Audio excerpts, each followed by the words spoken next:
We sure did. So before we split here, something that I wanted to talk about that I think it was a lot more relevant last week because Team 4-Star still had the Dragon Ball Z Abridged videos down from their YouTube page. But I want to talk about Dragon Ball Z Abridged because we've been talking about YouTube, the way that YouTube decides to structure their medium, as well as what they see as actionable in terms of copyright claims and things like that. And so one of my all-time favorite YouTube properties has been Dragon Ball Z Abridged. Absolutely. And they got hit with one of these. I don't know. I don't know exactly Their whole what library of DBZ Abridged got taken down, and this has happened for the second time. This has happened twice. This has happened twice now, and in a roundabout way, it does kind of speak to a lot of the issues that we've been raising with YouTube and with using YouTube as your primary medium. Team 4-Star isn't as short-sighted as a lot of other places are, partly because they have a lot of resources at their disposal. But they're not as short-sighted. They've got a very good, well put together website that they do. Even if their YouTube channel gets taken down, that they're able to continue to make their content on. And it's worth noting when they say their episodes are non-profit, they don't monetize their videos. Right. They do have a Patreon campaign, which does well. But yeah, no, they don't monetize their YouTube videos, their YouTube collection. And I think that first of all is kind of comparatively rare, because most people who operate on the medium definitely want to get monetized out of it. They want to be able to get something out of it. But I think Dragon Ball Z Abridged was this project that sort of started around the same time as Limit Break Radio. It was around 2006. 2008 for DBZ Abridged, 2006 for Yu-Gi-Oh! Abridged. Oh, okay, that's what it was. Because it spun out of Yu-Gi-Oh! Well, kind of. And some of the same people were involved with Little Yu-Gi-Oh! Karibo's involved with both projects. Right. And so, you've got these totally organic YouTube projects that exist out there that sometimes end up recontextualizing a piece of popular media, like this kicked off the whole Abridged fad. Oh yeah. A lot of people really kind of jumped on it after then, but I mean, like, a lot of really unfunny people. That's unfortunately true. And the thing is that I like Dragon Ball Z Abridged, I think, really is one of those very few series that you can, if someone's never seen it before, that you're really showing them like a gem of YouTube. Oh, definitely. I mean, I remember when I first got into DBZ Abridged, and I got in at a really good time because it was right after the first season had ended. Yeah. Because legitimately, the first couple episodes of DBZ Abridged are not particularly funny, but by the time you get to the end of that first season, it is going full cylinders. It is great. Yeah, by the time Vegeta comes in as a full-fledged character. Yeah, basically once Vegeta and Nappa are being seen regularly. I'm sorry. Yeah, you're right. You need Nappa. Because Nappa is what hooks you to DBZ Abridged. It is, really. Because there are key characters, I think, in every season that are like that, too. Yes. I mean, with the second season, it was... Guru. Yeah, I was trying to think of his full name. Lord, what is it? Oh yeah, Super Kami Mega Ultra. Yeah. It gets an extra adjective every time he says it. Yeah. That's the bit. And the thing is, I mean, just the writing that they apply to a series like this, it really is kind of on the level of like, and I've compared it many times to like a Family Guy or a Futurama. I really do think it's as easily as funny as any of those shows. Definitely. Like, what I enjoyed about it is, like, for all intents and purposes, Dragon Ball Z should be something that, like, you turned 16 or 17 and you left it behind. Like, it was okay. It was good as your early teenage show that you liked for action and stuff, but you really shouldn't have thought about it after you turned 18 or so. Right. But then Dragon Ball Z Abridged hits and takes this new spin on it to make the show funny instead of like an action series. Well, and now it's great again. And it kind of does the same thing that, Mystery Science Theater 3000 is so adept at, where they're poking fun at the source material, but they're doing it in a way that says, I've absorbed the source material at the same time. You know what I mean? Absolutely. Like, the way that they make fun of it, a lot of their jokes are structured in like translation differences between the original Japanese and the English dub that, you know, ostensibly you should have already seen. I mean, there's a lot of really specific jokes in there that play on people's, you know, context and their history for the series. And I think that, to me, if I were YouTube, this would be one of the properties that I would protect. Absolutely. And like Infinity Fox says in the chat, screw that, Super is great. I agree. I enjoy Dragon Ball Super, but there's no way I would be watching it right now if Dragon Ball Z Abridged didn't happen. Like, there's no, like, because that's what pulled me back into watching it. I'm going to defend him. He's too busy watching My Little Pony. Great. But Not wrong. I've watched since season 2, maybe. I haven't seen an episode since then. I don't know. No, really? Anyway, no, I haven't. I've actually never seen a season 3 episode. This is a safe place. You can be honest with me. Yeah, this is a safe place. Sure. If you tell us the truth, I promise I won't make fun of you for the next 2 episodes. Great.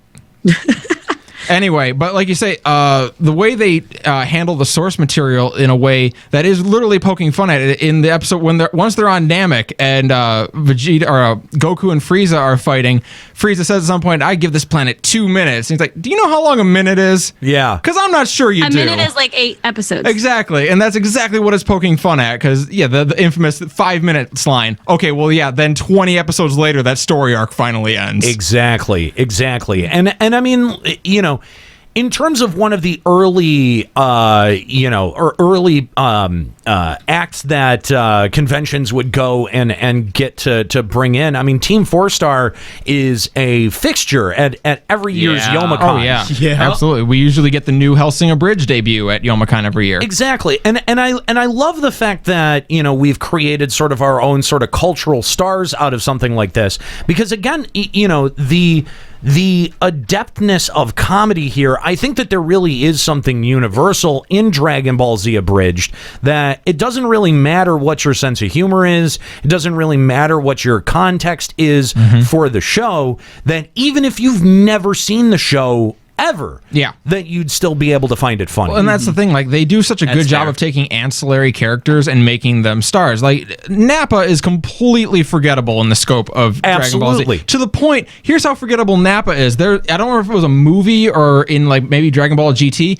Everyone who's ever died, like escapes hell and comes back, and Vegeta sees Nappa and had forgotten who he is. Oh my god! Like, he's like, "Oh, I think I remember you," and then he blows him away again. I thought you were gonna say everybody comes back except Nappa. No, Nappa did come back because even the writers forgot about him. But his, like, literally, Vegeta had forgotten who Nappa was at that point. But and I think that there's some parallels that we can draw between the Team 4-Star team and our team, where, you know, you've got a lot of those guys who their day job is at a place like Funimation, you know, like the talent that they have is, and that they bring to Dragon Ball Z, is the same thing that they would be able to bring to any other TV production anywhere in the United States. I mean, that's how talented and that's how funny these guys are.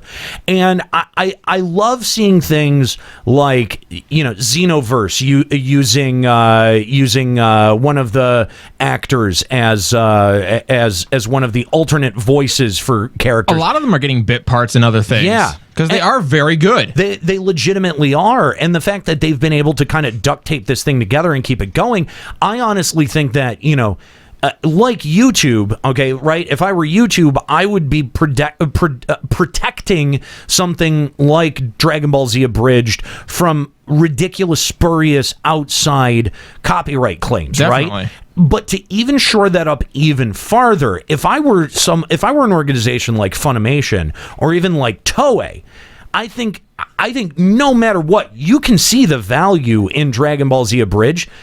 Start paying these dudes, get them licensed. I would buy DVDs of Dragon Ball Z Abridged episodes. I'm sure a lot of people would, absolutely. I totally would. I mean, like, it's sort of it's like Shin-Chan, right? Like Shin-Chan, when Funimation localized Shin-Chan, they did something completely like weird and different with it.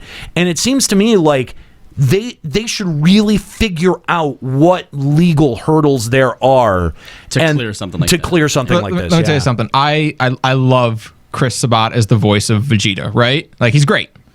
But if there was an alternate cut where they paid Lanny to 100%. Voice Vegeta throughout actual episodes of DBZ, I would buy the shit out of that. 100%. And I also like Chris Sabat, and it doesn't just have to do with the fact that when I met him, he was packing 2 pistols. That is at a convention. One wasn't enough.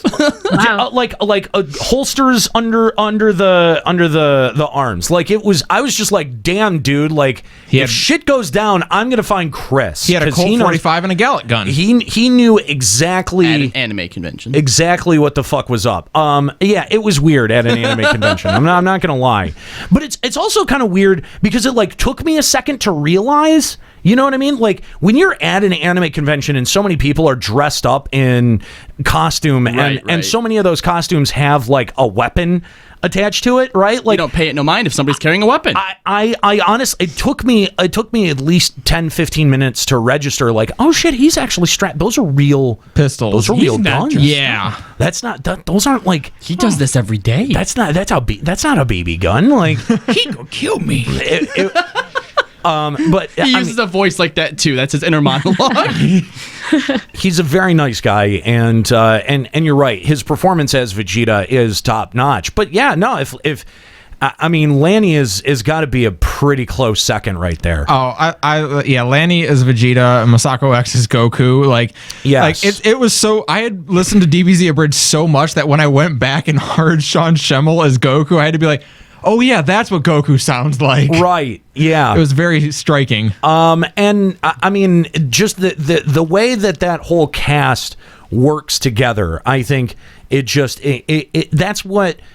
I think that's just what happens when you have people who work well together. Well, yeah, and you get the scenes where they point out like there's always been the ongoing joke that Piccolo was a much better father to Gohan than Goku was. And they take that to the nth level, especially in the movies, like in the Broly movie. Oh my god. Like Gohan like cries out like for a moment and then Piccolo shows up like, Gohan, are you okay? Do you need some juice? Did you get into that school you were trying to go for? The writing is brilliant. Yeah, it's outstanding. It is top-notch writing. And I mean, I'm such a huge fan. I really get upset every time their videos get pulled down. It's frustrating. Yeah. It's really frustrating. And like, not to mention, like with Takahata, what spun out of that was Hellsing Abridged, right? Which I think might be even funnier than DBZ Abridged. See, I don't have any context for the Hellsing anime. Okay, and so I don't. I maybe just because of that, I don't find it as funny. It does. But I tried. It does play a lot off of the anime itself. Yeah. Probably more so than DBZ does. But yeah, oh my god, Hellsing Abridged is great. It's I mean I all of those Abridged series, really anything that Team 4-Star does, including their Twitch stream 4-Star. And didn't they had a run with that guy with the glasses for a while because they were Inked Reality for TGWTG. I did not know that. They've been everywhere. Yeah, and you know, their TFS Plays series. Two Saiyans play. Really, honestly, they've got some of the funniest and best like Let's Plays or playthroughs, YouTube playthroughs, because they do them a lot of times as their characters. Yes, and I think that is really hilarious. They've got Two Saiyans play, which is kind of like their joke on Two Best Friends play, right? And then for horror games they have Vegeta Makes Krillin play. Yes, that one is amazing. Yes, and then there was the one time that Krillin and Nappa teamed up for Two Baldies play, and it was the PT trailer. Oh, really? Oh my god, I haven't seen that one. Never laughed so hard. I don't think there's never been a YouTube video that's made me laugh that hard. I'm gonna have to watch that. It is so funny.